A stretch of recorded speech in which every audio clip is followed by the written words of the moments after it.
100%. Running down the road, Where's my trailer? Only 7? I don't want to own me. Two want to stone me. Take One that it wants easy. Take it easy. Don't let the sun. So take it easy. That should be your Eagles cover band. Your Italian Eagles cover band. Well, you'd have to change the name Gotta to the Eagles take it slightly, though. I know, that's what I was just trying to think of, too. What would an Italian Eagles cover band be called? I don't know, the pigeons?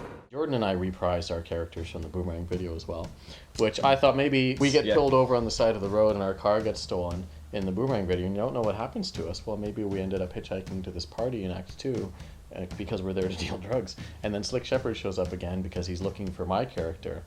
And then I just end up being a figment of Trevor's imagination in the end because he's strung out.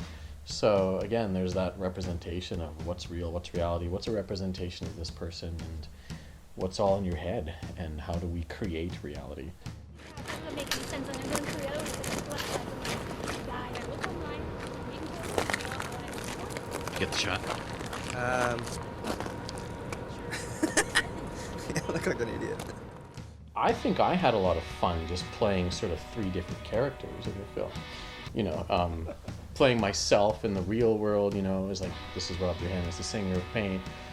But then also getting to play like the slightly demonic version of myself in the pocket dimension. As still the singer of a band, but it's sort of a band that the characters have created or get imposed upon them when they're in this condition, when they've taken this little vial. And that was fun because like my whole approach to singing and performing is very character driven anyways, that depending upon, like you can't sing a song like Bonfire of Vanities and be confident and cocky because the character in that song is really vulnerable. So you would even notice when I perform it, it's very reserved and very like, you know, chest kind of like that. Whereas When She's Gone, which is a really kind of like a fuck you, the character's very like, you know, manly and macho, and there's a lot of crotch grabbing, and you just sort of become that. So it's kind of cool to be able to emphasize those personality elements as well. I can't even stand on the edge. It freaks me out. I don't do heights. Yeah, see, I can't. I have to. I stop about here. Yeah, like until you're.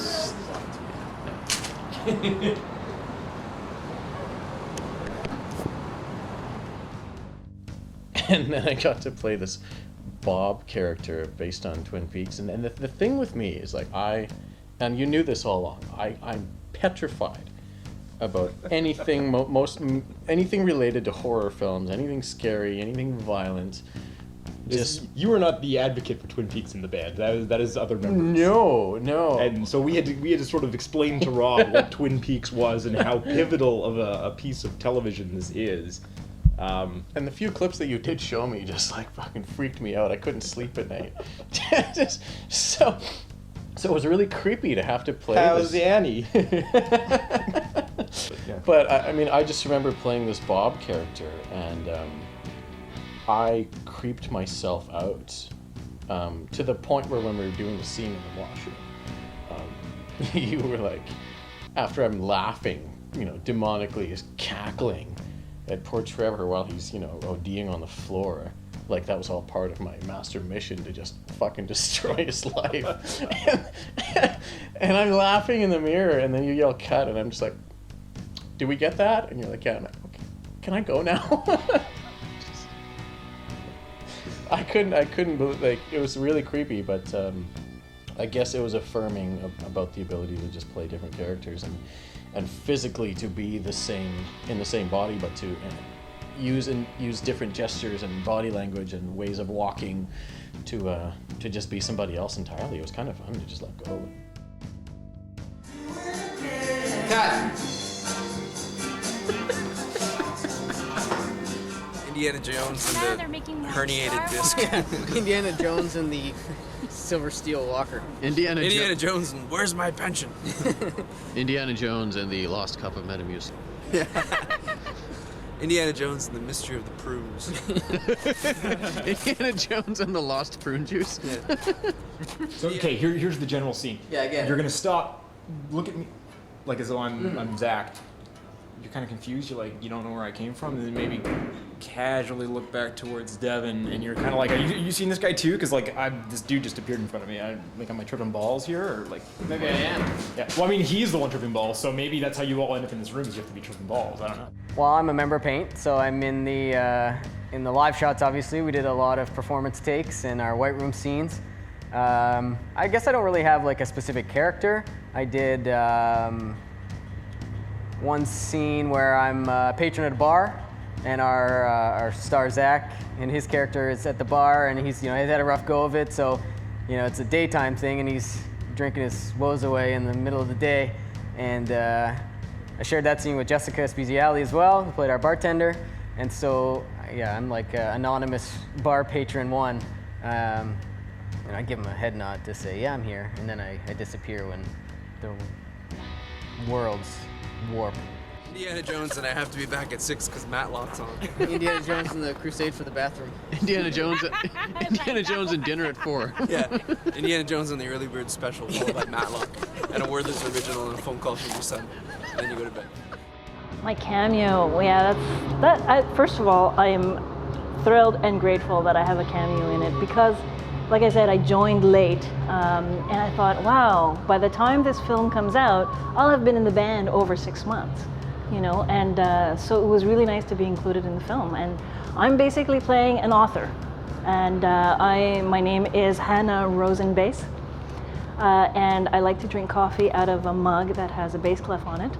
And I'm basically an author who is into physics and a little bit of new age stuff, So yeah, that's my role in the film. And the star of the film has read the book, is a big fan of the book, and he comes and finds me in a park and starts talking to me about the book. So that's really my cameo in the movie. But there might be slight confusion as to why, like, wait, hold on, why is the bass player in Paint only on a bench in the scene as this writer named Hannah Rosenbass? But she's not in the white room performances, and that was just a matter of timing. So that might include a bit of confusion, but at the same time, maybe that's just Trevor's projection because he remembers this cop from when he was ODing, and then in the end he ends up finding that the actual bass player is a writer.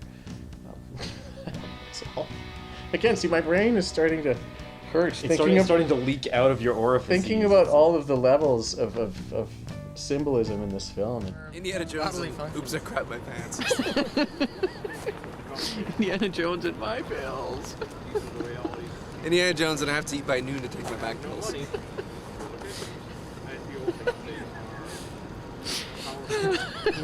Indiana Jones drives with his blinker on. Indiana Jones can't see over the dashboard. Indiana Jones and those teenagers look funny.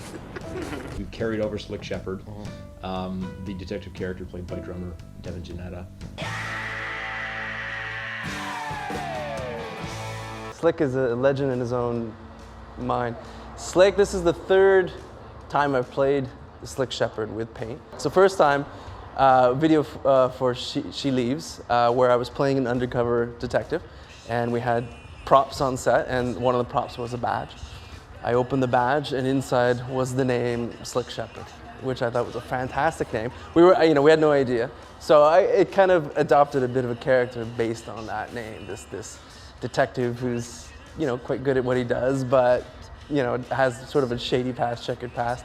And then I got to revise him again, Boomerang, which was fantastic, and actually had a couple lines in that.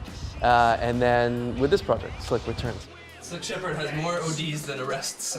Well, because in the Boomerang video, you made the joke that this isn't my badge number, this is the number of arrests I've made. Not all of them have been up to code, so many of them were thrown out in court. So we were going to get the badge and just like put a piece of sticker over it, and he just writes moron because they won't keep giving him new badges. This is, have you talked to them yet? This is my new partner, Portia Porke.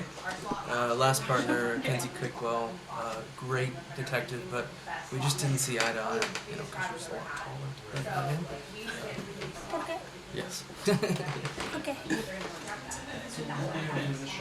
So, what are you doing later? Okay. Is she always like this? Oh, that's what she says. Where's my badge? Where's my badge? So what we're gonna do is How do you guys communicate, I guess? I guess it's like Mark Warren and South Park. It's the tone of the pork. you sort of follow them. I want Like, ¿Por qué? ¿Por qué? God, you okay? Like you're checking on that scenario. I get it now. I get it. That makes sense. You think she's gonna last longer than most of your female partners here? we'll see how tonight goes. That's all I'm gonna say. ¿Por qué? You heard me. He's on the case, he's undercover. I'll just say a party scene, and Slick's involved. And he's in his element, but he's undercover, right? So yeah, he plays a cool part in this project, for sure. I think we're gonna, all future projects we do, we're gonna try and work Slick in there, hopefully.